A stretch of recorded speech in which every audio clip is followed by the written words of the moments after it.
Bypoll రాజకీయం రంజుగా మారింది. Voting కి ఇంకా 3 రోజుల టైం మిగిలి ఉన్నప్పటికీ క్లైమాక్స్ లో ప్రతి చిన్న అంశాన్ని హైలైట్ చేస్తున్నాయి పార్టీలు. ఇక బైపోల్ వార్ మొదలైనప్పటి నుంచి జూబ్లీహిల్స్ పాలిటిక్స్ మొత్తం హైడ్రా చుట్టూ తిరుగుతున్నాయి. పెద్దలను కాపాడి పేదల ఇళ్లను కూల్చారన్న ఎజెండాతో బీఆర్ఎస్, నగరంలో చెరువులను కాపాడామని చెప్పుకుంటూ కాంగ్రెస్ ముందుకు వెళుతున్నాయి. అసలు జూబ్లీహిల్స్ లో హైడ్రా ఎఫెక్ట్ ఎంత? హైడ్రా బాధితుల ఓట్లు ఎవరి వైపు?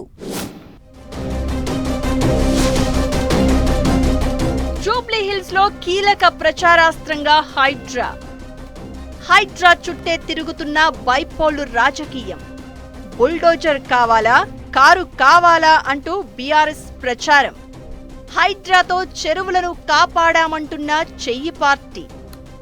జూబ్లీహిల్స్ బైపోల్లో హైడ్రా ప్రభావం ఉంటుందా? హైడ్రా బాధితుల మద్దతు బీఆర్ఎస్ కు దక్కుతుందా? ఒకే ఒక ఉప ఎన్నిక, పైగా గ్రేటర్ హైదరాబాద్ లో జరుగుతున్న బైపోల్. ప్రతి అంశం ఇంపార్టెంటే. ఏ చిన్న అవకాశాన్ని వదులుకోకపోవడమే వ్యూహం. ఇదే లైన్ లో ముందుకు వెళ్తున్నాయి పార్టీలు. ఈ క్రమంలో జూబ్లీహిల్స్ లో హైడ్రా అతిపెద్ద అంశంగా మారింది. కాంగ్రెస్ సర్కార్ విధానాలను ప్రజల్లోకి తీసుకెళ్లే క్రమంలో హైడ్రాతో హైదరాబాద్ ప్రైడ్ నాశనం, రియల్ ఎస్టేట్ కుదేలు అంటూ విస్తృతంగా ప్రచారం చేస్తోంది బీఆర్ఎస్. కేటీఆర్ అయితే హైడ్రా అంశాన్ని తన ప్రచార అస్త్రంగా మార్చుకున్నారు. గ్రేటర్ ప్రజల అసహనానికి కారణమైన హైడ్రాపై ప్రచారం చేస్తూ ఓటర్లను ప్రసన్నం చేసుకునే పనిలో పడింది కారు పార్టీ. జూబ్లీహిల్స్ వీధుల్లో, సమావేశ వేదికలపై భారీ ఎల్ఈడి స్క్రీన్లు పెట్టి హైడ్రా కూల్చివేతలతో ఇళ్లు కోల్పోయిన కుటుంబాల వీడియోలు ప్రదర్శిస్తున్నారు. తమ ఇళ్లు కోల్పోయామని బాధపడుతున్న వారి కన్నీటి గాథలు, పిల్లల కేకలు, వృద్ధుల నిరాశలను కేటీఆర్ ప్రచారంలో ఎక్స్పోజ్ చేస్తున్నారు. కాంగ్రెస్ వైఫల్యాలకు హైడ్రా ఓ ఎగ్జాంపుల్ అని చెప్తోంది బీఆర్ఎస్. కారు గుర్తుకు ఓటు వేయడం అంటే కేవలం బీఆర్ఎస్ కు మద్దతు కాదు, అన్యాయానికి వ్యతిరేకంగా ఓ నిరసన అని కేటీఆర్ చెబుతున్నారు.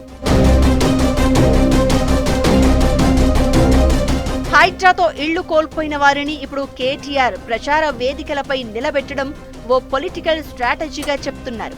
తెలంగాణ భవన్లో హైడ్రా బాధితులతో సమావేశం పెట్టి వారి కన్నిటి బాధను తెలియచేసేలా చేశారు కేటీఆర్.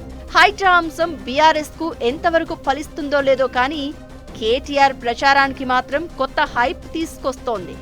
హైడ్రా ఒక ప్రచార అస్త్రమే కాకుండా ప్రజల హృదయాన్ని తాకి ఆయుధంగా వాడుతున్నారు కేటీఆర్. ధనవంతుల అక్రమ నిర్మాణాలపై హైడ్రా యాక్షన్ తీసుకోవడం లేదని, నిరుపేదలు, మధ్యతరగతి ప్రజల ఇళ్లే కూల్చివేస్తోందని ఎక్స్పోజ్ చేస్తున్నారు.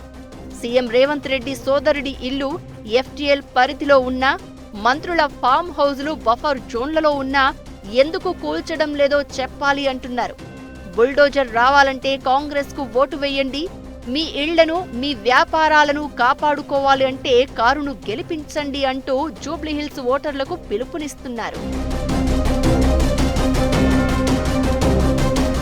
ఈ క్రమంలో జూబ్లీహిల్స్ ఉప ఎన్నిక ప్రచారంలో హైడ్రా హాట్ టాపిక్ అయింది. ప్రతిపక్ష పార్టీలైన బీఆర్ఎస్, బీజేపీలు హైడ్రా కూల్చివేతలపై విమర్శనాస్త్రాలను సంధిస్తున్నారు. బీఆర్ఎస్ వర్కింగ్ ప్రెసిడెంట్ కేటీఆర్ ఏకంగా బుల్డోజర్ కావాలా, కారు కావాలా అంటూ ప్రచారాన్ని హోరెత్తిస్తున్నారు. ఆ ప్రచారాన్ని తిప్పికొట్టే ప్లాన్ చేస్తోంది కాంగ్రెస్. విలువైన ప్రభుత్వ స్థలాలను కబ్జాల నుంచి కాపాడమని చెప్పుకుంటుంది. 100 కోట్ల విలువైన భూములు కబ్జా అయితే కాపాడమని చెబుతోంది అధికార పార్టీ. ఉప ఎన్నికల ప్రచారంలో ఇటు బీజేపీ, అటు బీఆర్ఎస్ విమర్శలు చేస్తూ ఉండడంతో హైడ్రాకు అనుకూలంగా కొన్ని చోట్ల ర్యాలీలు, సభలు జరుగుతూ ఉండడం హాట్ టాపిక్ అవుతోంది. పార్కుల కబ్జాలు తొలగించిన ప్రాంతాల్లోని స్థానికులు, చెరువులను అభివృద్ధి చేసిన ఏరియాల్లోని జనం హైడ్రాకు అనుకూలంగా ర్యాలీలు చేస్తున్నారు. హైడ్రానే వారి వెనకుండి ర్యాలీలు చేయిస్తున్నట్లు బీఆర్ఎస్ ఆరోపిస్తోంది.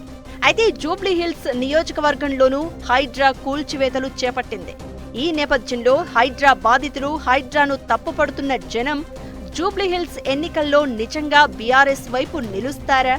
ఇది ప్రచారాస్త్రంగా కారు పార్టీకి ఏ మేరకు ఉపయోగపడుతుందన్నది వేచి చూడాలి.